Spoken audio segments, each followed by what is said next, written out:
Welcome back to ZNGP Today. Fabio Quartararo reflected on Valencia's V4 work with characteristic caution, neither sold nor skeptical. The Yamaha rider said Tuesday's running was about finding a baseline rather than breakthroughs, praised the V4's handling in passing, and admitted he was surprised by Toprak Razgatlioglu's quick early adaptation. Jorge Lorenzo pulled no punches on DAZN, delivering a clear-eyed mid-season report card on MotoGP. The five-time champion praised surprise performers, warned about the toll of injuries and manufacturer switches, and issued a blunt verdict. Aprilia are now proper title contenders, so much so that he thinks even Marc Márquez would be very quick aboard an RSGP. Pecco Bagnaia shrugged off headlines after the Valencia MotoGP test, where teammate Nicolo Bilega posted the quicker headline time. Bagnaia finished the day satisfied with work done on front feeling, and unapologetic after a time attack crash cost him a chance to match Bilega's pace. Don't forget to click subscribe button and the bell icon for MotoGP news update.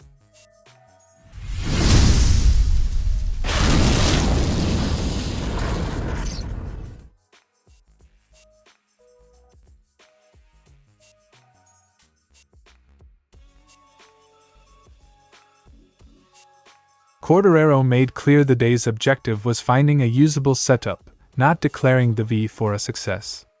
With limited track time and lots of garage work, the priority was to create a stable starting point for the continued development program. It's too early to say if I'm happy or not. We had to find the best setup. On a fundamentally different machine, patience wins. The test was about information, not instant answers. The biggest short-term issue remained the front-end feeling. Quartararo spent much of the day trying geometry and electronic changes to stabilize steering and corner entry.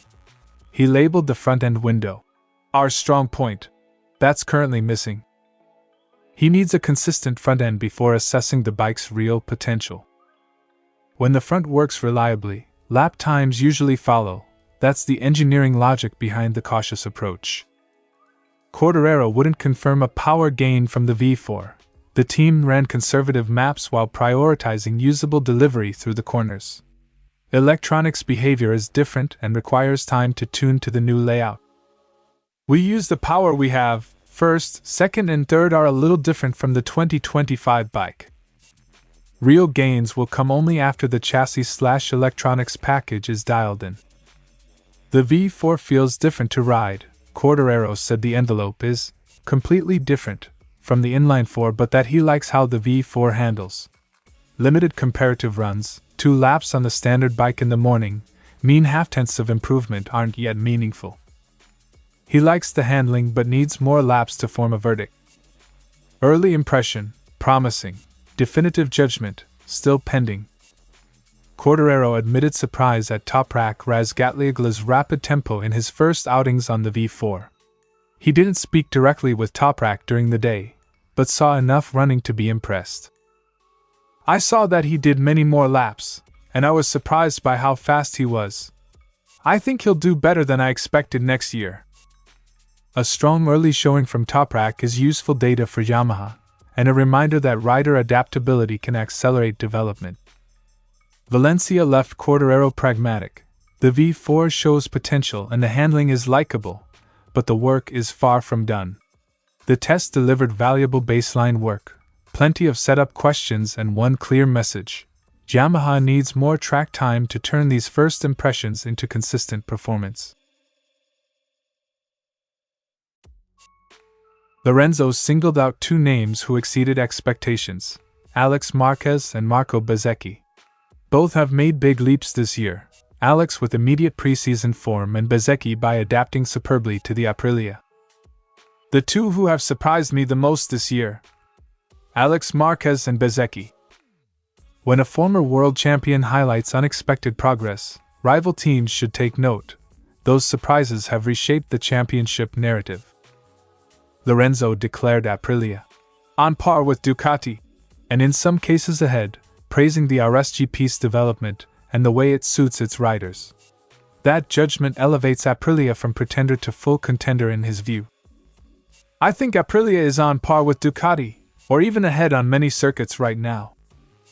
A manufacturer once seen as an outsider is now being named alongside Ducati as a benchmark, a major shift in the paddock balance. Lorenzo floated a provocative thought: put Márquez on an Aprilia and he'd be blistering. It's a tactical compliment, and a warning to rivals, that underlines how much the Noali machine has progressed. Márquez would also be very fast on an Aprilia.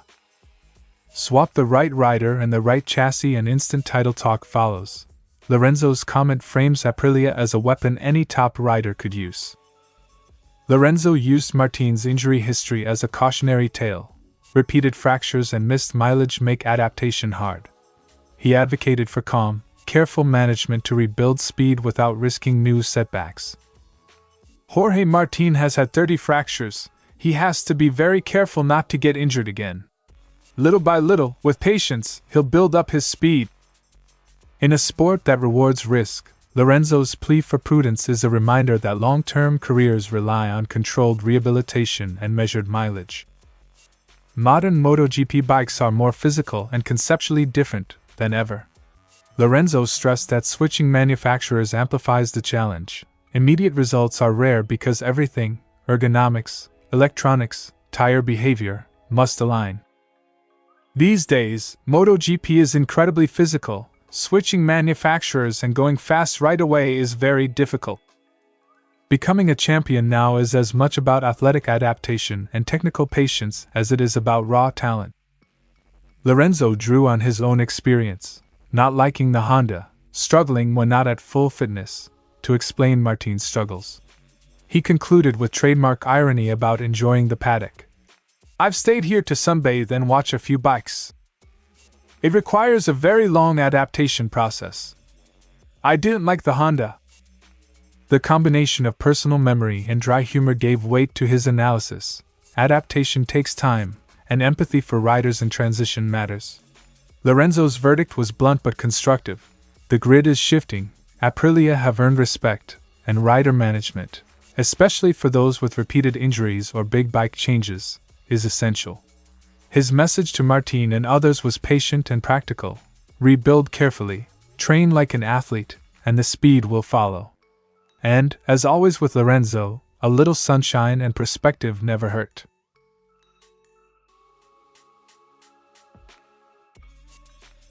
Bagnaia finished the headline times with a 1 minute and 29.661 seconds.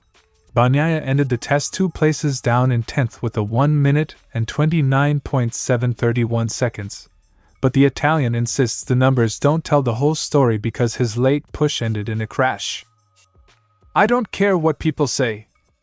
Nicolo did a very good day, was working well. The lap time he did was very good. In a private test the clock matters less than program completion. Bagnaia's focus was on feel and usable work, not headline positions. Crucially for Bagnaia, the day delivered improved front-end feeling, a sensation that had often eluded him through a troubled 2025. He left Valencia content he'd made progress on that front, even if the time attack ended prematurely. For a rider who spent much of the year hunting consistent sensations, finding front confidence in a test is a meaningful step. Bagnaia admitted he was aiming for a fast run but didn't get the chance because I crashed. Rather than use the crash as excuse, he framed it as an unwanted interruption to a constructive day. Time attacks are high risk. In tests they're often sacrificed if program priorities, setup work, tire runs, are deemed more valuable. Bagnaia used the test environment to his advantage. With less pressure than a race weekend, he ran a structured program, talked through changes with engineers and improved steadily into the afternoon. He believes the session proved valuable confidence and pace gains. I did some laps with no stress. I was much faster, much more confident with the bike. For the rookie turned fill-in, a calm test can be the fastest route to progress, and the lap time justified the method. The day underlined different short-term targets. Bagnaia wanted clean mileage and confidence. Bagnaia prioritized front feeling and program completion. Both riders left with positives, one with a headline lap, the other with setup gains and data to build on. Tests are rarely binary. Success is measured in telemetry. tire knowledge and the small gains that add up over winter. Bagnaia's message was simple and unbothered. Headline times don't define his progress. He crashed while hunting speed, but he also found crucial front-end feeling, the real currency for a rider who's spent the season chasing consistency. Bagnaia leaves Valencia smiling with confidence. Bagnaia leaves with work done and a clearer roadmap for winter development. Thanks for watching ZNGP Today, and this is your MotoGP news update. And see you next time!